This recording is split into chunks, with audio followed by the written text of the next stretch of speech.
नमस्कार दोस्तों, मैं डॉक्टर शास्त्री भदौलिया मेरे चैनल पर आपका हार्दिक स्वागत करता हूं।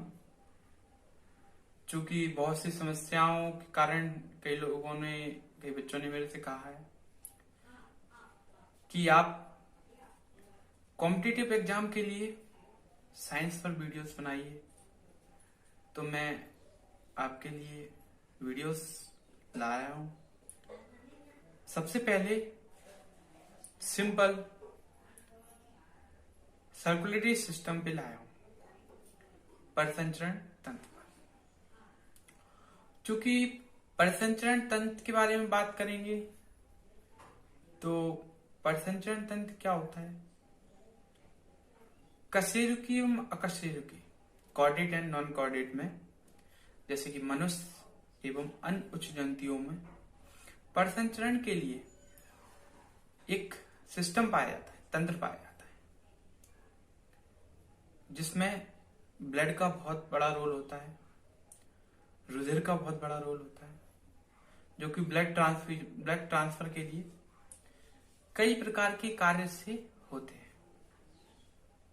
एक सिस्टम का निर्माण करते हैं परिसंचरण के लिए, उसको कहते हैं परिसंचरण तंत्र।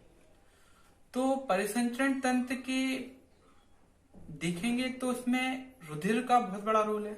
तो रुधिर क्या है? ये ऊतक है, तरल संयोजी ऊतक, लूज कनेक्टिव टिश्यू, जो कि कई प्रकार के काम करता है। गैसेस ट्रांसफर करता है, गैसेस में कार्बन डाइऑक्साइड और ऑक्सीजन मेन। इसके साथ खाने का जो भी चीज है, न्यूट्रिएंट को सेल तक पहुंचाना, तथा वहां से जो वेस्ट प्रोडक्ट है उनको शरीर से बाहर निकालने के लिए उत्सर्जी तंत्र, एक्सक्रीटरी सिस्टम तक पहुंचाना, ये भी ब्लड का काम है, यानी कि परिसंचरण तंत्र का कार्य है। साथ में हॉर्मोन्स जो होते हैं, जो कि एंडोक्राइन ग्लैंड से निकलते हैं, अंतःस्रावी ग्रंथियों द्वारा निकलती हैं, इनको टारगेट ऑर्गन तक पहुंचाना, ये भी ब्लड का काम है। प्रोडक्शन के लिए, जो कि इम्यूनिटी के लिए बहुत बड़ा रोल है, वो भी ब्लड से आता है। व्हाइट ब्लड सेल का ये काम होता है, ये भी ब्लड का काम है, ये भी परिसंचरण तंत्र का काम है। यहां भी बाहर से पैथोजन आया, उसके द्वारा डब्ल्यूबीसी का पहुंचना, टारगेट जहां पे जो पैथोजन्स हैं उन्हें टारगेट किया है, वहां पहुंच के उसको तोड़ना, ये भी उसी का काम है। अब बात करते हैं परिसंचरण तंत्र कितने प्रकार का होता है।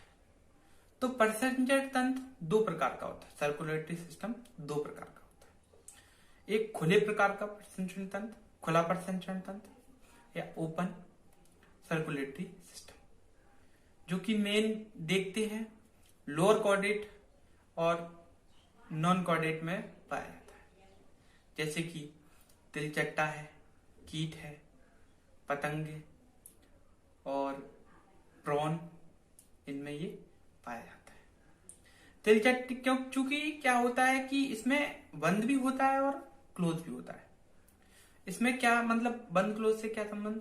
क्योंकि नलिकाओं का बहुत बड़ा रोल है, नलिकाओं से ब्लड का ट्रांसफर हो रहा है, तो उसको हमने कह दिया कि भैया ये बंद है, क्योंकि नलिकाएं हैं, इनके अंदर से ब्लड जा रहा है, तो ये बंद है। अब नलिकाओं में क्या है? रुधिर वाहिनी। रुधिर वाहिनी में कुछ समय ब्लड तो रहता है खुला परिसंचरण तंत्र का, लेकिन अंत में जाके खुले स्थान में जाके वो पहुंच जाता है, इसलिए इसको कह दिया खुला परिसंचरण तंत्र। इसके लिए सबसे अच्छा एग्जाम्पल तिलचट्टे को लेते हैं, कॉकरोच को लेते हैं, जिसका परिसंचरण कितने समय का रहता है? 5 से 6 मिनट। क्योंकि खुले परिवहन में जंतु भी छोटा है, खुला परिवहन है, इसलिए समय कम लगता है, कम से कम समय में। जैसे कि हमने बताया तिलचट्टे में 5 से 6 मिनट लगते हैं। अब बंद और इसमें जो है क्लोज ओपन में, इसमें क्या है, प्रेशर का इतना ज्यादा प्रेशर रहता नहीं है, तो प्रेशर भी कम रहता है। बात करते हैं, आगे जाएंगे अपन, इसकी बात करेंगे क्लोज की। तो क्लोज में सबसे अच्छा ह्यूमन को मानते हैं, मानव, मनुष्य। मनुष्य का जो प्रसंचरण तंत्र बंद प्रकार का होता है एवं दोहरा प्रसंचरण होता है। बंद प्रकार के प्रसंचरण में क्या होता है, प्रेशर ज्यादा होता है, नलिकाओं के अंदर रुधिर का या ब्लड का या रक्त का प्रसंचरण होता है, जो कि सेंट्रल ऑर्गन से शरीर के अन्य भागों तक पहुंचता है और वहां से वापस सेंट्रल ऑर्गन तक, हार्ट तक आता है, हृदय तक आता है। चूंकि दोहरे प्रसंचरण तंत्र की बात करेंगे तो विलियम हार्वे सर पहले याद आएंगे, जिनने दोहरे प्रसंचरण तंत्र की खोज की थी। अब बात करें खुले जो बंद प्रसंचरण तंत्र का क्या है, मनुष्य की बात करें तो ये दो प्रकार, दोहरा प्रसंचरण तंत्र तो उसमें दो बता दिए भैया, एक रुधिर प्रसंचरण तंत्र, दूसरा लसिका प्रसंचरण तंत्र। आज हम रुधिर प्रसंचरण तंत्र की बात करेंगे, अगली वीडियो में लसिका प्रसंचरण तंत्र एवं ब्लड में क्या क्या होता है, रुधिर में क्या क्या कणिकाएं होती हैं, प्लेटलेट्स होती हैं, इनके बारे में हम बात करेंगे। साथ में लसिका और रुधिर का जो डिफ्रेंसिएशन है, अंतर है, उनके बारे में भी बात करेंगे। यहाँ पे हम केवल रुधिर प्रसंचरण तंत्र की बात करेंगे। तो देखते हैं, रुधिर प्रसंचरण तंत्र के प्रमुख अवयव के रूप में देखेंगे तो 3 चीजें होती हैं। पहला हृदय, दूसरा रुधिर वाहिनियां, तीसरा रुधिर। हृदय क्या होता है? पहला एक muscular organ, muscular pumping organ है, एक केंद्रीय पंप अंग होता है। ये क्या करता है, ब्लड को, रक्त को केंद्रीय भाग से अंगों तक, विभिन्न शरीर के विभिन्न भागों तक, विभिन्न अंगों तक ये पहुंचाता है। चूंकि ब्लड को पहुंचाने के लिए बीच में वाहिनियों की आवश्यकता पड़ती है, क्योंकि ब्लड पहुंचेगा कैसे टारगेट ऑर्गन तक, तो क्या आया, रक्तवाहिनी, रक्तवाहिनियां में सिरा एवं धमनी, और रुधिर है जो कि अन्य चीजों का ट्रांसपोर्टेशन कर रहा है, गैस ट्रांसपोर्टेशन कर रहा है, न्यूट्रिएंट पहुंचा रहा है, वेस्ट प्रोडक्ट को बाहर निकाल रहा है, ये सब चीजें है। अब बात करते हैं अपन कि हृदय कैसा होता है, देखने में हृदय कैसा होगा, क्या क्या चीजें हृदय में हमें देखने को मिलेंगी। तो हृदय की बात करेंगे हम, तो हृदय में क्या है, शंक्वाकार होता है, ये कोनिकल शेप का होता है, मसल्स का बना हुआ था, मस्कुलर होता है। चूंकि शंक्वाकार होता है, मसल्स का बना हुआ होता है, पंपिंग का काम करता है, केंद्रीय पंप ऑर्गन है, और ये क्या क्या करता है, ट्रांसफर भी कर रहा है, तो ब्लड को पहुंचा रहा है, इसलिए तो पंपिंग ऑर्गन है, शरीर के विभिन्न भागों तक पहुंचा है पंप करके, ये पंपिंग ऑर्गन। कई प्रकार की मसल्स का बना हुआ होता है, जिससे कि इसकी जो प्रेशर होता है ब्लड का, जो ब्लड को भरता है, भेजता है, उसके लिए इस पे इसकी जो वॉल्स हैं, दीवार है, उसमें मजबूती रहे। और शेप इसलिए होता है क्योंकि भेजने के लिए एकदम प्रेशर लगाना पड़ता है, इसलिए शंक्वाकार इसका शेप होता है। देखेंगे, लोकेशन देखेंगे हार्ट की, तो हार्ट की जो लोकेशन होती है पसलियों के नीचे एवं दोनों फुफ्फुस या फेफड़ों के बीच में। अब अंदर बात करेंगे हृदय के, तो जो बात करते हैं कि हृदय 4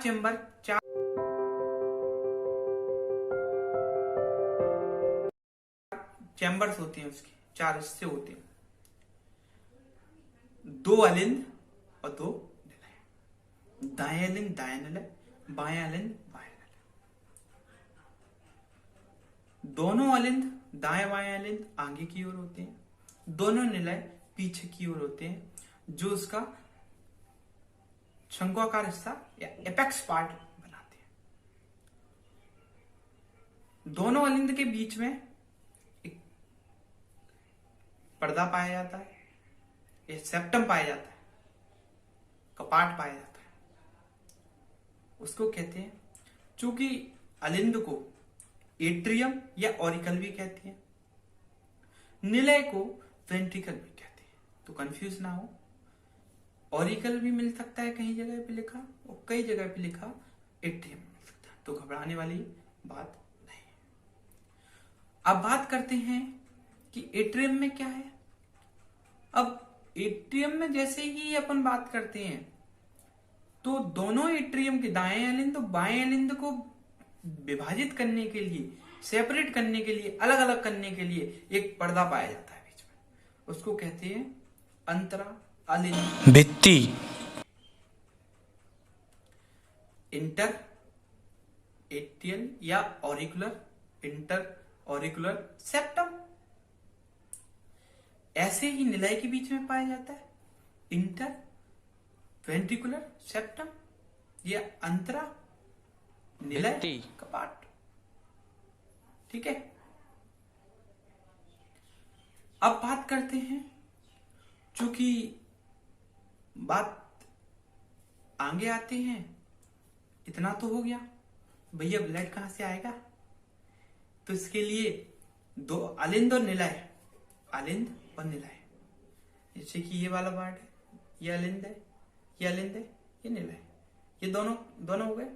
दोनों के बीच में एक ओपनिंग होगी ना, इससे ब्लड जाएगा, तो इस ओपनिंग का नाम है अलिंद निलय छिद्र या ऑरिकुलो वेंट्रिकुलर ओपनिंग या अपर्चर, एट्रियो वेंट्रिकुलर अपर्चर।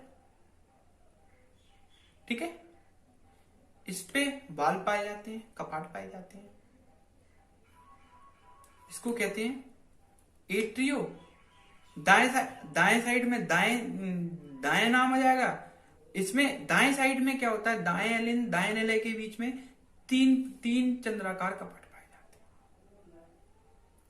इनको कहते हैं अपन दायां अलिंद निलय कपाट, मतलब राइट ऑरिकुलो वेंट्रिकुलर या ट्राई कस्फिट बाल, 3 बाल जो ब्लड को अलिंद से निलय की ओर आने तो देते हैं, लेकिन निलय से अलिंद की ओर वापस नहीं जाने देते।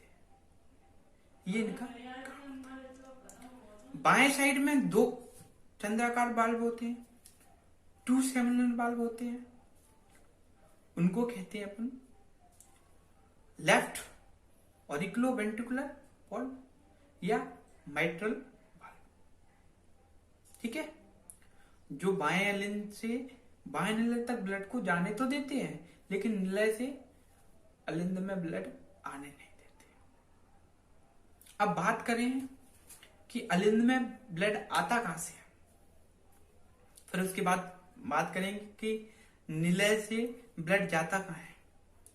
अलिंद से ब्लड कहां आता है, अलिंद का जो ब्लड है उसको देखने की बात करते हैं, तो जो अलिंद का ब्लड होता है अग्र महासरा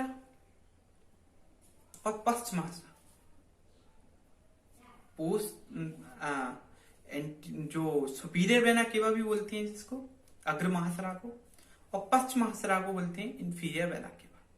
सुपीरियर वेना केवा या अग्र महासरा का काम है शरीर के इतने से, जो चेस्ट वाला छाती वाले हिस्से के ऊपर वाला जो इतना हाथों को भी मिला के सारा ब्लड कौन लाता है, अग्र महासरा, और इससे नीचे का ब्लड कौन लाता है, पश्च महासरा। इसको इंफीरियर वेना केवा कहते हैं। नीचे का ब्लड कौन ला रहा है, पश्च महासरा, और ऊपर का अग्र सुपीरियर वेना केवा, और नीचे से इंफीरियर वेना केवा।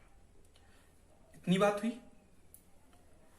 अब हृदय का ब्लड खुद आता है, तो वो किससे आता है, खुद की धमनियों से, कोरोनरी साइनस। ठीक है, अब आगे बात करते हैं। बायां अलिंद में कहां से आता है, बायां अलिंद में फुफ्फुसरा पल्मरी वेन्स आती हैं, जो फेफड़ों से शुद्ध रक्त को लाती है। चूंकि सारी धमनियां शुद्ध रक्त लाती हैं, केवल फुफ्फुस धमनी को छोड़ के, जो कि दाएं निलय से फुफ्फुस आर्च, फुफ्फुस चाप आगे की ओर, आगे के हिस्से में दाएं ओर, दाएं से बाएं ओर दाएं से बाएं ओर एक चाप निकलता है, दाएं निलय के आगे की ओर बाईं ओर की ओर एक चाप निकलता है, जिसको फुफ्फुस चाप या पल्मोनरी आर्च कहते हैं, जिसमें से 2 पल्मोनरी आर्टरीज निकलती हैं और 2 पल्मोनरी धमनी निकलती हैं, जो दोनों साइड के फेफड़ों को रक्त लेके जाती है, जो कि अशुद्ध रक्त होता है। वहां पे फिल्टर होता है ब्लड, जिसमें से अशुद्ध में क्या होता है, कार्बन डाइऑक्साइड मेनली, और शुद्ध में ऑक्सीजन। तो डीऑक्सीजनेटेड ब्लड को लेके जा रही हैं, बीऑक्सीकृत रक्त को, रुधिर को लेके जा रही हैं, और ऑक्सीकृत या ऑक्सीजनेटेड या शुद्ध रक्त को लेके कौन आ रहा है, शिराएं, फुफ्फुस तरह, पल्मोनरी वेन्स। कहां लेके आ रही हैं, आगे बात करने वाले हैं अपन किसकी, बाया अलिंद। इसमें 4 फुफ्फुस तरह आती हैं, 2 दाएं से 2 बाएं से, 2 दाएं 2 बाएं। ठीक है, अब बात करते हैं क्या, यहां से मिट्रल वाल्व या बाइकस्पिड वाल्व से ब्लड नीचे को आ गया, भैया ऊपर जाने के लिए कुछ तो होगा, तो एक और आर्च होता है, बाएं निलय से एक आर्च का फॉर्मेशन होता है, उसे कहते हैं अपन महाधमनी या अओर्टा, महाधमनी चाप या अओर्टिक आर्च या अओर्टा, जो शरीर के विभिन्न भागों की ओर ब्लड लेके जाता है, केवल फेफड़े को छोड़ के। फेफड़े को कौन सप्लाई कर रहा है, फुफ्फुस। ठीक है, ये तो हो गया ब्लड का इधर से उधर। चूंकि हृदय को सुरक्षित रखने के लिए उसकी एक कवरिंग भी होती है, जिसको कहते हैं पेरिकार्डियम या हृदयावरण, पेरिकार्डियम या हृदयावरण,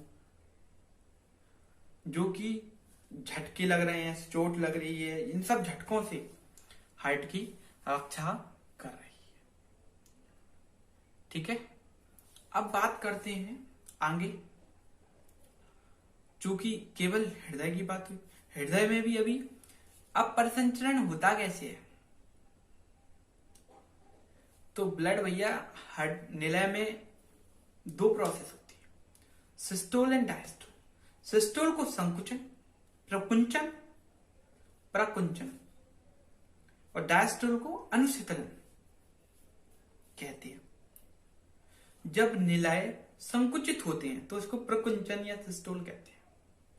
इस प्रकुंचन की स्थिति में क्या होता है कि जो पल्मोनरी और एओर्टिक वाल्व हैं, फुफ्फुस धमनी और महाधमनी के जो कपाट हैं वो चंद्राकार होते हैं, उनमें से केवल ब्लड जाएगा तो यूं होते हैं, ब्लड गया तो ऐसे खुल गए, ऊपर ब्लड चला गया, और जैसे ही गया और ये सिस्टोल अवस्था में है, और फिर यूं हो जाएंगे, वो बंद हो गए। तो ब्लड एक वन वे डायरेक्शन में जाता है सेमिनल वाल्व से, गया तो आएगा नहीं वापस। तो ब्लड यहां से निलय से संकुचन की वजह से, इसकी वजह से हम आपको हृदय स्पंदन की बात करने वाले हैं, हार्ट बीट की बात करने वाले हैं। प्रकुंचन और अनुशीतलन की एक प्रक्रिया दोनों होने के बाद जो होता है उसको कहते हैं हम हृदय स्पंदन। दोनों की क्रिया, दोनों प्रोसेस होने के बाद, दो अनुशीतलन और प्रकुंचन, सिस्टोल डायस्टोल दोनों को मिला के हार्ट बीट या हृदय स्पंदन कहते हैं। 1 मिनट में 72 बार मनुष्य का हृदय धड़कता है। इसी दौर में हम बात करेंगे, अगर स्वस्थ व्यक्ति का बता रहा हूं 72 बार धड़कता है 1 मिनट में, और अगर बात कर ली भैया हमने इसकी कि जो व्यक्ति है काम कर रहा है, दौड़ रहा है, एक्सरसाइज कर रहा है, 100 तक 100 बीट 100 स्पंदन 1 मिनट में हो सकते हैं। इससे ज्यादा होगी तो कहीं ना कहीं आप किसी बीमारी से ग्रसित हो सकते हैं। बात करेंगे इस प्रक्रिया में इंपल्स का या आवेगों का संचरण कैसे होता है।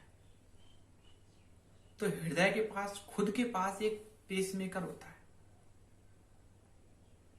सिरा अलिंद नोड, साइनो ऑरिकुलर नोड, जो कि खुद के आवेग बनाता है और निलय तक संकुचित उसको भेजता है, जिससे कि निलय में संकुचन होता है।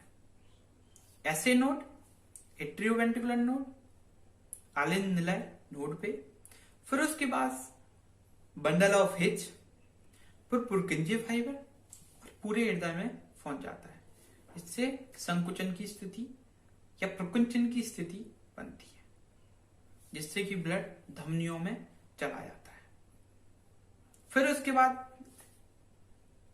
जब सिकुड़ गए तो वही ढीले भी होंगे, तो फिर ढीले हो जाते हैं।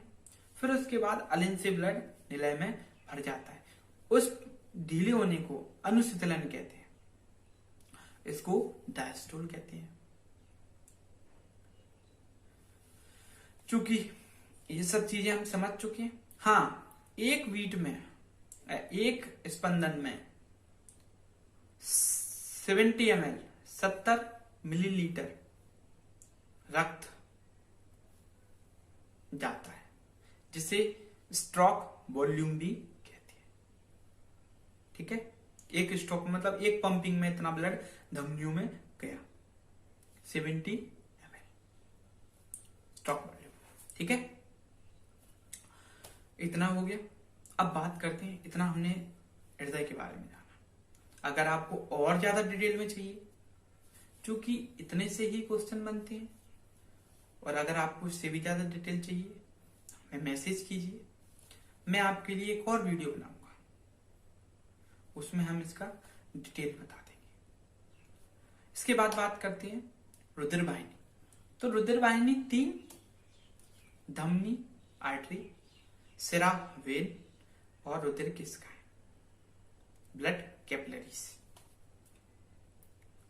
चूंकि परिसंचरण में धमनी, सिरा और कैपिलरी का सबसे ज्यादा रोल होता है, कैपिलरीज का बहुत बड़ा रोल होता है, चूंकि ऊतक में जाके पतली पतली जो धमनियों की शाखाएं जो विभाजित होके फैलती हैं, उनको किस्काएं कहते हैं। वो सिकुड़ के फिर एक बन जाती है, इसको वेन्यूल, सिरका बोलती है, सिरकाएं बोलती, जो सिरकाएं मिलके सिरा बना लेती, जिसको हमने फेन कह दिया।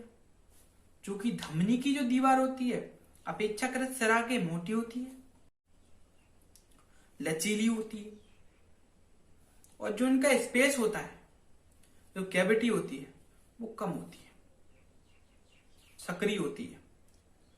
यही बात सिराओं की करेंगे तो सिरा की जो कैविटी होती है, इनकी दीवार पहले पतली होती है, जो इनकी मध्य स्तर होता है ट्यूनिका मीडिया, जो कि सिरा धमनी में 3 लेयर होती है, tunica externa, tunica media, tunica interna, बाह्य स्तर, मध्य स्तर, आंतरिक स्तर। ट्यूनिका मीडिया में पेशी तंतु, मांसपेशी का मसल्स पाई जाती है, पेशी पाई जाती है। जो पेशी क्या होती है, धमनियों में ज्यादा होती है, इसलिए उनकी जो दीवार होती है वो मोटी होती है, सिराओं की पतली होती है। धमनियां खाली होने पर चिपकती नहीं है, सिरा खाली होने पर चिपकने लगती है, इसलिए इनके बीच में कपाट पाए जाते हैं, बाल पाए जाते हैं, जो इनको चिपकने नहीं देते हैं।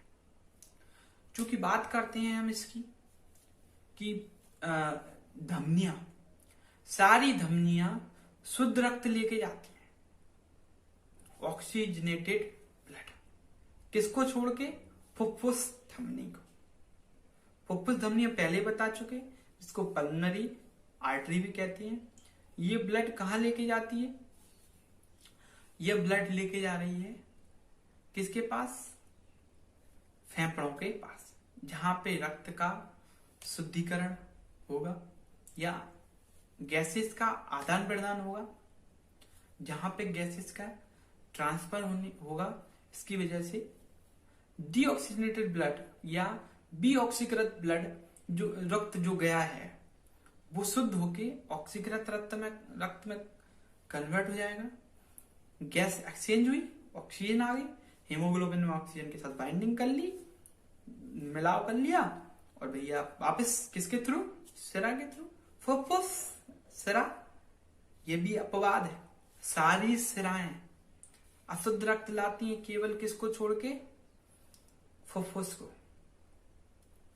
जब आदमी की मृत्यु होती है तो धमनी खाली हो जाती है, लेकिन सिराएं खाली नहीं होती। इसका कारण है धमनी तो मसल की कॉन्ट्रैक्शन की वजह मसल सिकुड़ती है, इसलिए सिकुड़ के खाली हो जाती है। सिकुड़ती नहीं है लेकिन प्रेशर की वजह से वो खाली हो जाती है। अपेक्षाकृत अगर प्रेशर देखेंगे तो प्रेशर किस में ज्यादा होता है? धमनियों में, क्योंकि प्रेशर किसका? हार्ट के द्वारा जनरेट किया हुआ, हृदय के द्वारा जो प्रेशर, जो दाब उत्पन्न होता है, उसी दाब से ब्लड, रक्त पूरे शरीर में पहुंचता है। साथ में बात करते हैं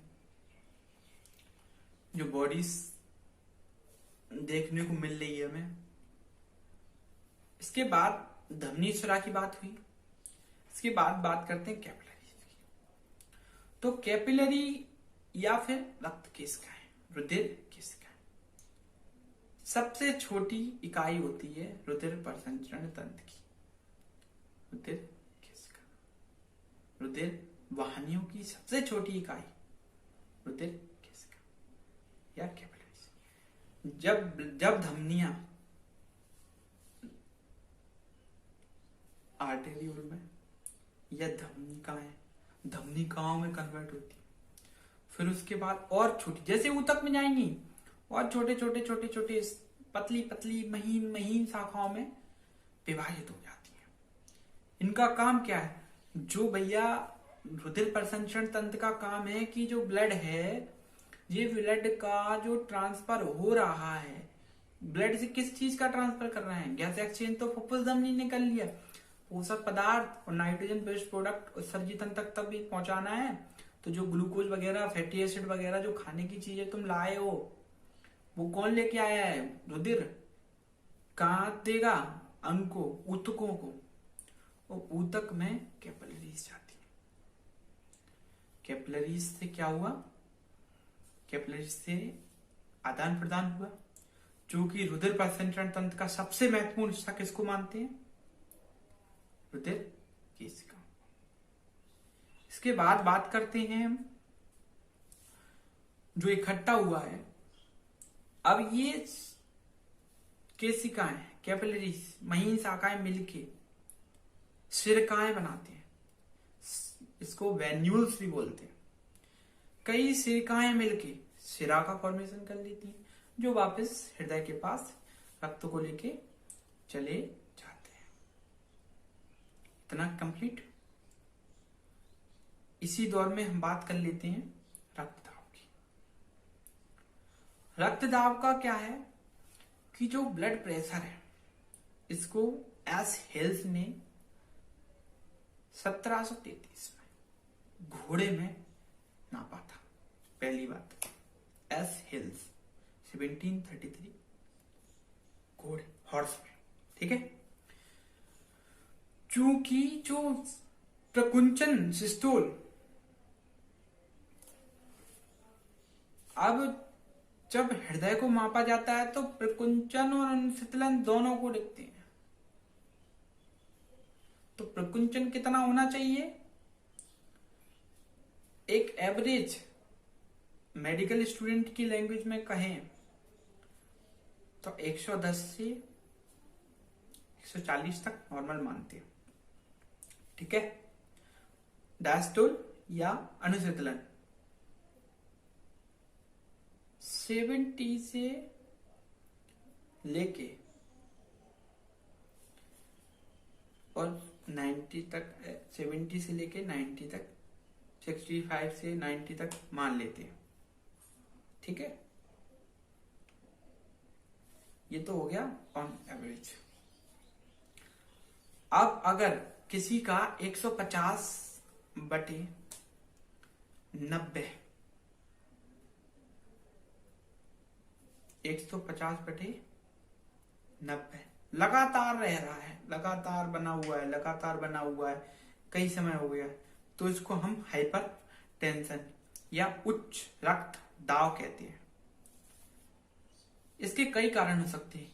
किसी भी बीमारी से, वो किसी भी प्रकार की टेंशन से, स्ट्रेस से, लगातार किसी भी प्रकार की चिंता में ग्रस्त हो, या कोई दुखद घटना हो गई हो, उस चीज को लेके वो सोच रहा हो, या कोई बीमारी उसके पास हो पहले से। और अगर यही रक्तदाब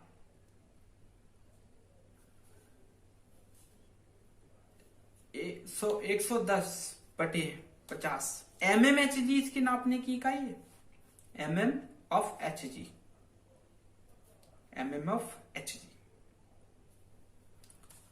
लगातार है तो इसको हाइपोटेंशन कहते हैं। चूंकि हाइपरटेंशन में क्या होता है कि रुधिर की जो प्रेशर होता है वो उसकी संकुचित होने की, धमनियों के संकुचित होने की वजह से ब्लड का जो रक्तदाब क्या होता है, रुधिर द्वारा धमनी की दीवार पे डाला गया दाब को रुधिर दाब कहते हैं, रक्तदाब कहते हैं। ब्लड द्वारा बॉल पे, आर्टेरियल बॉल पे डाला गया प्रेशर क्या कहा जाता है, ब्लड प्रेशर या रुधिर दाब। इसको नापने की इकाई क्या होती है, स्पिग्मोमैनोमीटर। और हृदय स्पंदन, हार्ट बीट, ऐसे नोट की जो बीटिंग होती है, ऐसे नोट की PQRS कॉम्प्लेक्स को नापने की मशीन होती है इलेक्ट्रोकार्डियोग्राम। और जिसपे जो छपके आती है पेपर पे, उसको कहते हैं इलेक्ट्रोकार्डियोग्राफ। ठीक है, आज हमें इतना ही जानना था। इसके बाद अगर आपको इसमें और डिटेल चाहिए तो आप मुझे कमेंट करें। साथ में अगला वीडियो रुधिर पे, चूंकि रक्त कणिकाएं, प्लेटलेट्स, हीमोग्लोबिन, थोड़ा डिटेल के बारे में मैं बताऊंगा। इसके बाद लसिका परिसंचरण तंत्र में बात करेंगे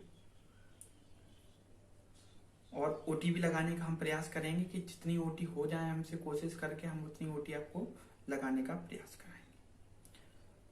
अगर आपको वीडियो अच्छी लगी हो तो चैनल को लाइक करें, शेयर करें, जिससे कि ज्यादा से ज्यादा लोगों तक पहुंचे, और चैनल को सब्सक्राइब करें। साथ में बेल आइकन दबाना ना भूलें, जिससे कि अगली वीडियो में जो डालूं आपके, तो उसका नोटिफिकेशन आपके पास आ जाए। धन्यवाद।